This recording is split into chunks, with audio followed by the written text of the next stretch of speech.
Minister Sri Narendra Modi has declared 23rd August as National Space Day to celebrate India's achievement in space explorations. ರಾಷ್ಟ್ರೀಯ ಬಾಹ್ಯಾಕಾಶ ದಿನವನ್ನು ಭಾರತದಲ್ಲಿ ಪ್ರತಿ August 23ರಂದು ಆಚರಿಸಲಾಗುತ್ತದೆ.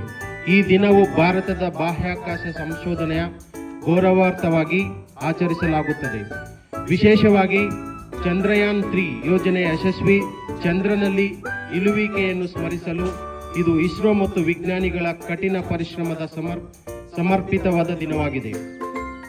ರಾಷ್ಟ್ರೀಯ ಬಾಹ್ಯಾಕಾಶ ದಿನವು ಭಾರತದ ಬಾಹ್ಯಾಕಾಶ ಕ್ಷೇತ್ರದಲ್ಲಿ ಸಾಧನೆಯನ್ನು ಎತ್ತಿ ತೋರಿಸುವ ಒಂದು ವಿಶೇಷ ಸಂದರ್ಭವಾಗಿದೆ.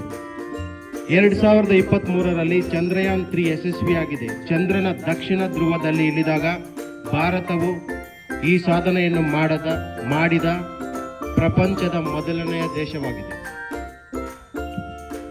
ಚಂದ್ರಯಾನ್ 3 ಯಶಸ್ವಿ ಚಂದ್ರನ ದಕ್ಷಿಣ ಧ್ರುವದಲ್ಲಿ ಯಶಸ್ವಿ ಇಳುವಿಕೆಯ ಭಾರತವನ್ನು ವಿಶ್ವ